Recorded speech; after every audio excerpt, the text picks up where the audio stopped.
Good morning all students. आज मैं आपको जो है बीएससी फर्स्ट ईयर के लिए जो पेपर है उसमें से एक पेपर है पेपर सेकंड, उसके लिए बताऊंगी जिसका नाम है microbiology, mycology and plant pathology. तो सबसे पहले तो मैं आपको जो है पेपर का नंबर और क्लास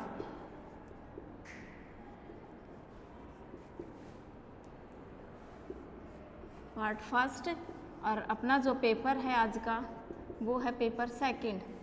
पेपर जो सेकंड है उसका नाम है micro biology, mycology and plant pathology.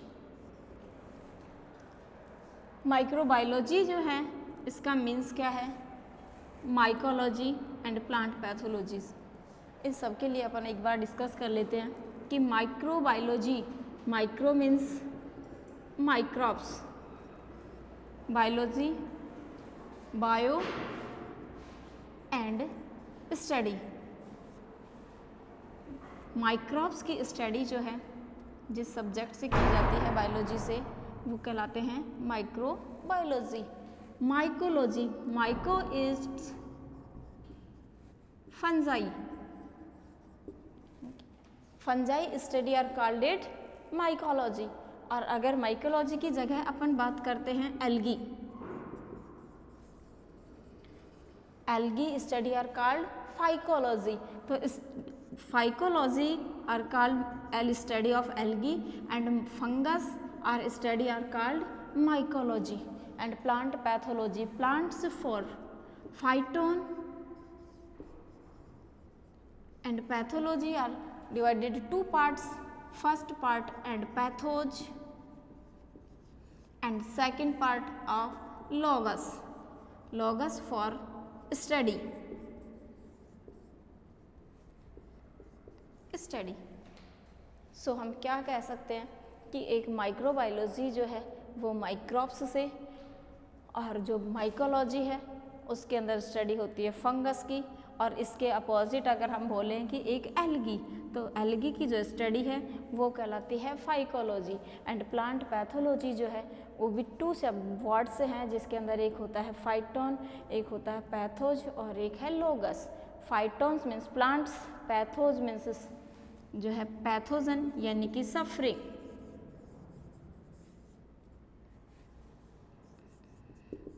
Suffering और लोगस मीन्स स्टडी यानी कि जो है बॉटनी की वो ब्रांच जिसके अंदर किसकी स्टडी करते हैं हम, किसी पैथोजन की स्टडी जिसके कारण कोई डिजीज़ जो है वो कॉज होती है और वो उस डिजीज़ से वो प्लांट्स क्या करता है, सफ़र करता है। तो सबसे पहले अपन इनके लिए जो है इनकी डेफिनेशन की बात करते हैं। तो डेफिनेशन में अपन कहेंगे कि सबसे पहले जो माइक्रोबायोलॉजी है उसके लिए किसने स्टडी की, तो सबसे फर्स्ट जो साइंटिस्ट था, first scientist are recorded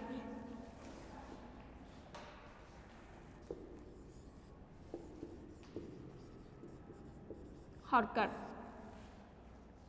Harker जो साइंटिस्ट था, हैकर भी कहते हैं इसको, हैकर ने क्या किया 1933 जो है 1933 में कहा क्या कि अगर किसी प्लांट्स के बॉडी के किसी ऑर्गन्स में, मतलब प्लांट बॉडी ऑर्गन्स में किसी कारण से बायोलॉजिकल डिसऑर्डर अगर उसमें कोज होता है तो उस प्लांट बॉडी के, उस ऑर्गन्स की और पूरी प्लांट बॉडी की जो फिजियोलॉजिकल रिएक्शंस होती है वो क्या हो जाती है, धीरे धीरे डिक्रीज हो जाती है, या बायोलॉजिकली रूप से हम कहें तो वो धीरे धीरे क्या हो जाते हैं, अपना सिम्टम्स, अपना कार्य करना बंद कर देती हैं। जैसे तो इसे क्या कहेंगे, plant bodies are disorder by plant pathogen. इसने क्या कहा कि जब किसी प्लांट बॉडीज़ के अंदर डिसऑर्डर होता है और वो भी किसके द्वारा, एक प्लांट पैथोजन के द्वारा, तो वो भी क्या है, एक डिजीज है। सेकंड जो साइंटिस्ट था वो था स्टैकमैन। 1957। स्टैकमैन जो साइंटिस्ट था उसने कहा अगर किसी प्लांट बॉडी के अंदर किसी भी कारण से अगर उसके अंदर डिसऑर्डर उत्पन्न होता है तो वो डिसऑर्डर उस प्लांट बॉडी के अंदर किसी पैथोजन के कारण यदि वो उत्पन्न होता है तो धीरे धीरे उसमें फिजियोलॉजिकल डिसऑर्डर उत्पन्न हो जाते हैं। तो इसने क्या कहा, plant bodies are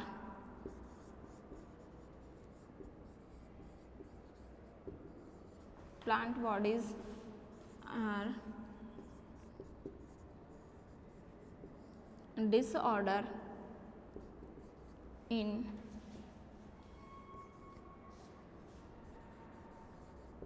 physiology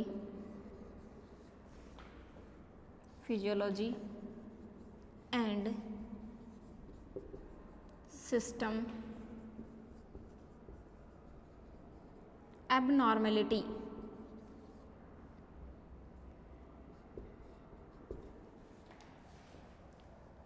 Plant bodies are disorder in physiological and systematic abnormalities means plant body के अंदर डिसऑर्डर उत्पन्न होता है जिससे उस प्लांट्स बॉडीज के अंदर फिजियोलॉजिकल और सिस्टमेटिक एबनॉर्मेलिटीज़ उत्पन्न हो जाती हैं।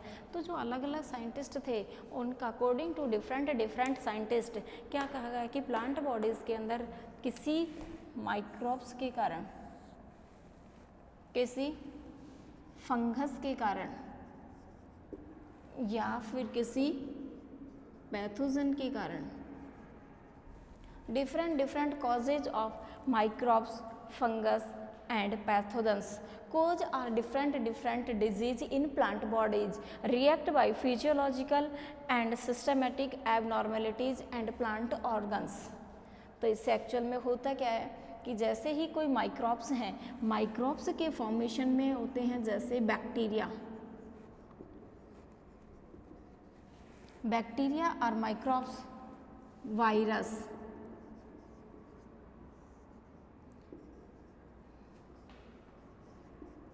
Phytoplasma, nematode. तो हम क्या कह सकते हैं कि microbes like a bacteria, like a virus, like a phytoplasma and nematodes, ये सब माइक्रोब्स जो हैं वो किसी प्लांट्स के अंदर क्या करते हैं, किसी डिजीज़ को कोज करते हैं, या फिर फंगस जो है वो किसी डिजीज़ को कोज करती है, या फिर कोई पैथोजन है वो किसी डिजीज़ को कोज करता है। तो जो माइक्रोबायोलॉजी है अब उसके अंदर सारे हर टाइप्स के माइक्रोब्स को, फंगस को और जो पैथोजन है उनके जनरल करैक्टर ना स्टडी करके केवल इन माइक्रोब्स के द्वारा, इन फंगस के द्वारा और इन पैथोजन के द्वारा डिजीज़ जो कॉज होती है उनके बारे में हम स्टडी करेंगे, जिनके लिए डिफरेंट साइंटिस्ट ने जो है वो डिफरेंट डेफिनेशन दी। और इस डेफिनेशन से नेक्स्ट टॉपिक जो है उसके अपन चलते हैं। उसके अंदर हम ये समझाएंगे कि व्हाट इज़ डिजीज़ एक्चुअल में होती क्या है, डिजीज़ कॉज होने के क्या क्या कारण हैं और कौन कौन से ऐसे फैक्टर्स हैं जो उस डिजीज़ को कॉज करते हैं। इसके अलावा इसमें एक टॉपिक्स और आता है कि जो पैथोजन होते हैं वो क्या होते हैं। तो चलो नेक्स्ट टॉपिक अपन चलते हैं, व्हाट इज़ डिजीज।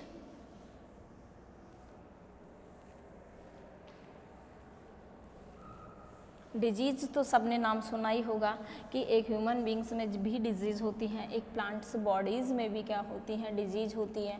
और जो प्लांट्स बॉडी के अंदर जो डिजीज़ होती हैं वो सारी डिजीज़ जो कॉज होती हैं वो एक प्लांट पैथोलॉजी में होती हैं। प्लांट पैथोलॉजी के जो फादर्स हैं उनके बारे में भी अपन थोड़ा सा एक बार देख लेते हैं कि प्लांट पैथोलॉजी जो है उसके फादर कौन हैं, उसके मॉडर्न फादर कौन हैं। तो सबसे पहले अपन एक छोटा सा टॉपिक और जो है वो देख लेते हैं कि प्लांट पैथोलॉजी के फादर।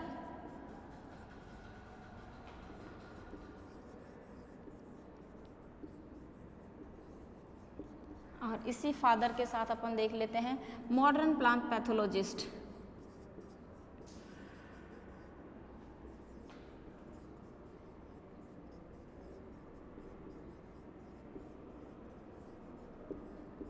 Modern plant pathologist. तो अगर अपन बात करें प्लांट पैथोलॉजिस्ट की तो प्लांट पैथोलॉजिस्ट जो थे वो थे हैरी रिच।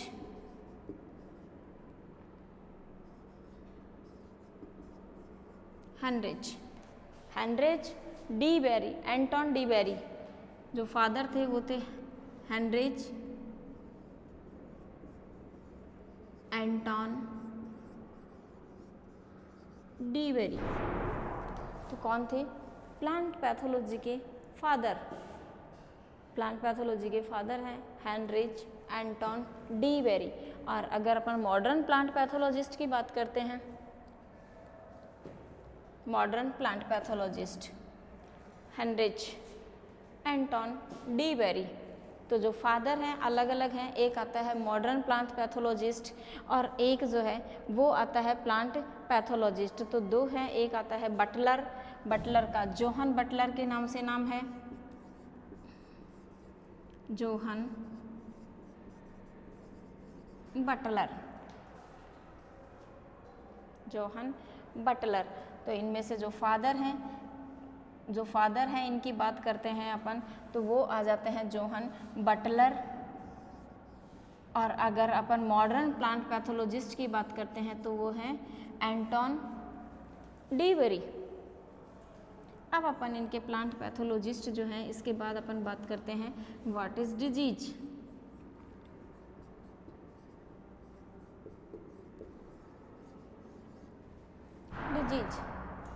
डिजीज जो शब्द है वो तो सबने सुना ही होगा कि डिजीज एक्चुअल में होती क्या है।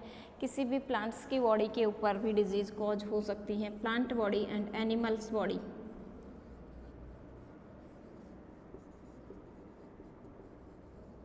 एनिमल्स बॉडी, एनिमल्स के ह्यूमन बॉडीज पे भी क्या होती हैं? डिजीज होती हैं। तो एनिमल बॉडी पे जो डिजीज होती हैं वो सारी एनिमल्स डिजीज होती हैं, जो प्लांट्स की डिजीज होती हैं वो सारी प्लांट बॉडीज़ पे होती हैं, ह्यूमन डिजीज जो होती है वो ह्यूमन बॉडी पे होती हैं।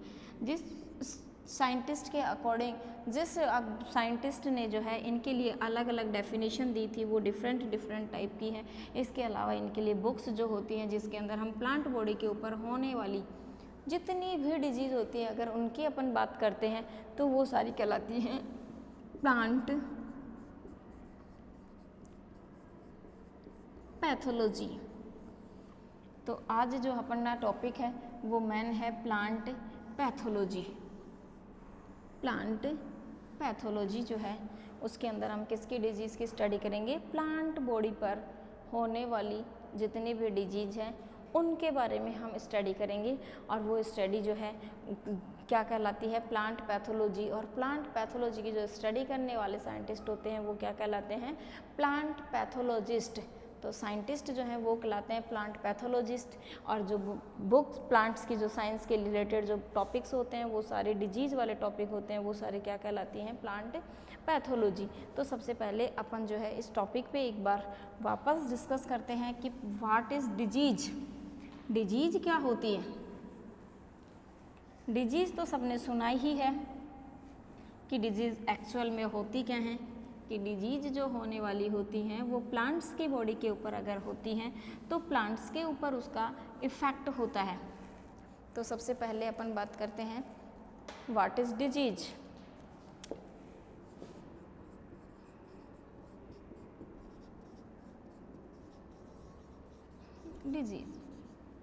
डिजीज क्या है? किसी भी डिजीज को कॉज करने के लिए three factors are main important role play in disease cause, and first factor are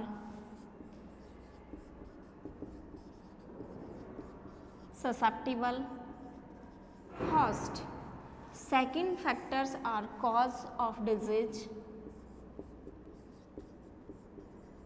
virulent pathogen,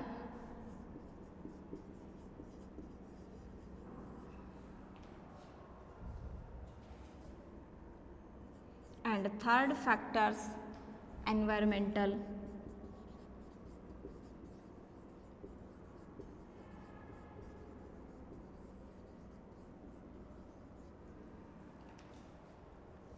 तो हम क्या कह सकते हैं कि किसी डिजीज को जो है कॉज करने के लिए, डिजीज होती क्या है? डिजीज एक्चुअल में कब कोज होगी, जब उसके लिए एक ससेप्टिबल होस्ट, एक वायरुलेंट पैथोजन एंड एक एनवायरमेंटल फैक्टर। तो हम क्या कह सकते हैं कि किसी डिजीज़ को कॉज करने के लिए या किसी डिजीज़ को प्रोड्यूस करने के लिए, इंक्रीज करने के लिए एक ससेप्टिबल होस्ट होना और एक virulent pathogen and environmental factor, so called are disease increased. And next scientist man important role play in disease, Stockman, Stevens. तो नेक्स्ट हम इसके लिए लिखेंगे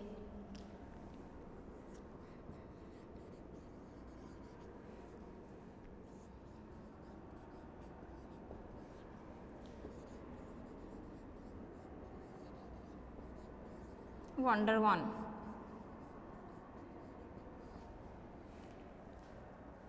स्टीवेंस और वंडरवॉन्स जो साइंटिस्ट थे, उन्होंने एक फोर्थ फैक्टर बताया, वो क्या था, टाइम। तो हम क्या कह सकते हैं इसके लिए, so are discuss disease are caused by 4 factor. First factor are susceptible host and second factor are virulent pathogen and third factor are environmental factor and fourth factor are time. So important part of causes disease, susceptible host, pathogen, environmental factor and time। तो जो एक बार मैं आपको वापस इसके लिए discuss करके समझा देती हूँ कि किसी भी डिजीज़ के लिए, डिजीज़ जो है वो क्या कहलाती है, डिजीज़ क्या है, कोई भी डिजीज़ कब कोज होगी, किसी डिजीज़ के कारण उत्पन्न होने वाले जो पैथोजन है, पैथोजन के जो होस्ट हैं, एनवायरमेंटल जो फैक्टर हैं और जो टाइम है, ये सब किस तरीके से रोल अपना प्ले करते हैं। किसी डिजीज़ को कॉज करने के लिए किसकी नीड है, एक होस्ट की। किसी डिजीज़ के अंदर, किसी डिजीज़ को कॉज करने के लिए किसकी ज़रूरत है, किसकी नीड है, एक पैथोजन की। इन दोनों के साथ कौन फेवरेबल होना चाहिए, एनवायरनमेंट फेवरेबल होना चाहिए। एनवायरनमेंट के साथ साथ कौन होना चाहिए, टाइम सुटेबल होना चाहिए। तो टाइम के साथ हम यूज कर सकते हैं suitable time for causes disease. इस तरीके से ये 4 फैक्टर हैं जो किसी भी डिजीज़ को कोज करने के लिए सबसे इम्पॉर्टेंट जो रोल है उसको प्ले करते हैं। नेक्स्ट टॉपिक जो है वो अपना चलते हैं और वो है किसी भी डिजीज़ के लिए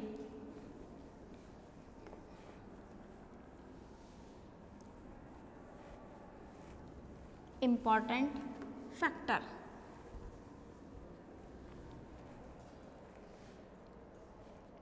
तो हम कह सकते हैं इसके लिए नेक्स्ट टॉपिक जो है वो अपनाएगा डिजीज साइकिल। डिजीज साइकिल, किसी डिजीज़ के लिए एक डिजीज़ की साइकिल का बनना ज़रूरी है। डिजीज साइकिल कब कोज होगी, जब उसके लिए सभी फैक्टर्स फेवरेबल कंडीशन में होंगे। तो सबसे फर्स्ट टाइम जो है इसके लिए 3 ही फैक्टर जो है वो इम्पोर्टेंट रोल प्ले करते थे, इसलिए डिजीज साइकिल का नाम फर्स्ट टाइम क्या रखा गया था, ट्राई एंगल। क्या नाम रखा गया था उसका, ट्राई एंगल नाम रखा गया था disease cycle. Second name are called triangles. तो ट्राई एंगल्स एक्चुअल में होता क्या है, सबसे पहले अपन इसके बारे में डिस्कस करते हैं। 7th 8th 4th 5th class में आपने ये शेप तो पढ़ी ही होगी कि ट्राई एंगल मतलब 3 angles are called it triangles. तो इसमें एक जो पार्ट है वो होता है इसके लिए एक होस्ट का, एक पार्ट होता है इसमें इसके पैथोजन का, and third part are environmental factor. Environmental factor. First factor of susceptible host and second factor are virulent pathogen and third factors are environmental factor, so called are disease cycle and triangles. But Stevens ने जो है इस ट्राईएंगल्स जो name है इसकी जगह change कर दिया और डिजीज जो साइकिल थी उसका नाम क्या रख दिया, द पिरामिड, पिरामिड। तो पिरामिड के फॉर्मेशन की अपन बात करते हैं, तो जो पिरामिड्स हैं उसके लिए अपन उसने क्या किया, थर्ड जो फैक्टर, फोर्थ जो फैक्टर था उसको चेंज कर दिया और उस फोर्थ फैक्टर को जो है नाम रख दिया उसका टाइम। तो इसके लिए फर्स्ट फैक्टर हो गया एक host and second factors are pathogen and third factor are environment factor, environmental factor and fifth factors are, fourth factors are time। तो इस तरीके से इनके ये 4 फैक्टर बना दिए। जब ये 4 फैक्टर इसके लिए बनते हैं तो इन्होंने कहा कि disease cycles are called triangles but disease cycles are called pyramid but not are called triangles. Means एक डिजीज साइकिल जो है वो एक ट्रायंगल ही नहीं कहलाती, बल्कि क्या कहलाती है, वो एक पिरामिड कहलाती है। क्यों? क्योंकि ये हमने पहले देख ही लिया कि किसी डिजीज़ को कॉज करने के लिए केवल 3 फैक्टर्स ही जो हैं वो रोल प्ले नहीं करते। कितने फैक्टर रोल प्ले करते हैं? 4 factors are role play in disease cycle, so called are pyramid. तो नाम रखा, first factors are susceptible host and second factors are virulent pathogen and third factors are environmental factor and fourth factors are time। तो 4 factors जो हैं वो क्या करते हैं, एक डिजीज़ को कोज करते हैं। अगर किसी भी इन 4 फैक्टर में से किसी एक फैक्टर की डिफिशियंसी हो जाए या वो फैक्टर अगर सुटेबल नहीं है तो किसी भी प्लांट्स के अंदर कोई भी डिजीज कोज नहीं हो सकती, कोई भी डिजीज कोज नहीं हो सकती ही। क्यों? ये आपने देख ही लिया, अगर होस्ट है ससेप्टिबल नहीं है, उस रोग को ग्रहण करने की इम्यूनिटी नहीं रखता है, इम्यूनिटी पावर स्ट्रॉन्ग है उसकी, तो वो उस डिजीज को कभी भी एक्सेप्ट नहीं करेगा। तो होस्ट कब ग्रहण जो है एक्सेप्टेबल होगा उसके लिए, जब वो कैसा होगा, ससेप्टिबल होगा। अगर ससेप्टिबल होस्ट नहीं है तो उसकी प्लांट बॉडी के ऊपर कभी भी डिजीज कॉज नहीं हो सकती। नेक्स्ट बात करते हैं अपन पैथोजन की। पैथोजन कैसा होना चाहिए? एक वायरुलेंट होना चाहिए। अगर virulent pathogen are absent so no disease in plant bodies, means plant bodies के ऊपर कभी भी कोई डिजीज कोज नहीं होगी। कब? जब एक वायरुलेंट पैथोजन एब्सेंट होगा। नेक्स्ट अपन बात करते हैं एनवायरमेंटल फैक्टर की।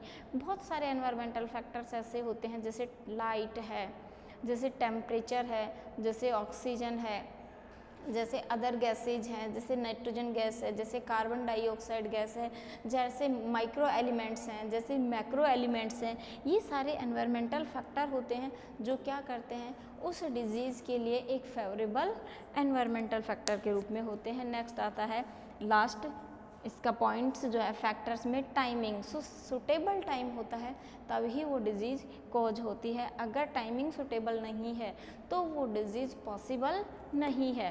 तो नेक्स्ट अपन चलते हैं डिजीज साइकिल से। एक डिजीज जो कॉज होती है, उस डिजीज को कॉज करने वाला जो पैथोजेंस है, वो पैथोजन जो है वो किस तरीके से अपना रोल जो है वो प्ले करता है। तो नेक्स्ट अपन चलते हैं इसके अंदर classification of pathogen.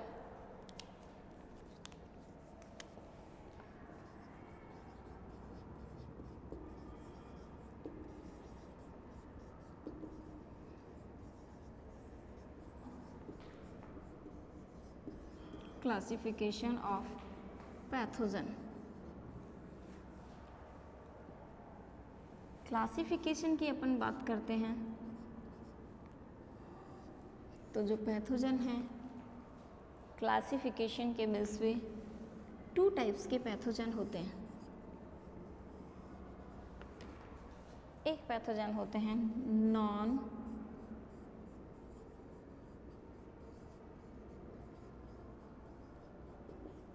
Parasitic pathogen एक होते हैं।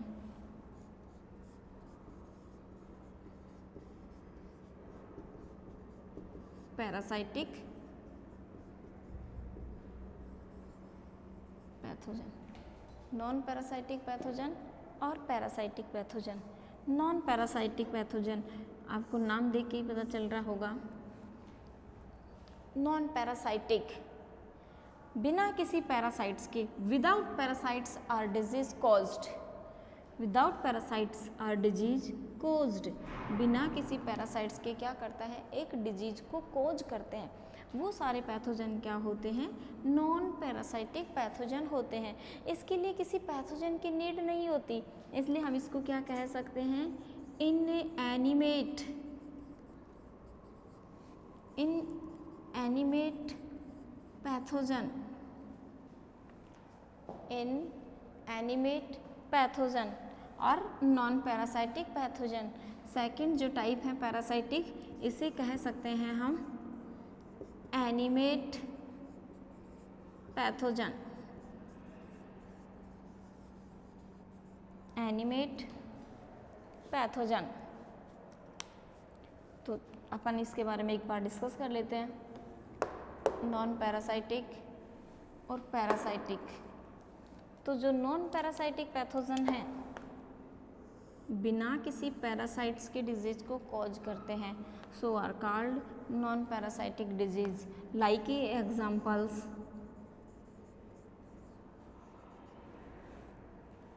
deficiency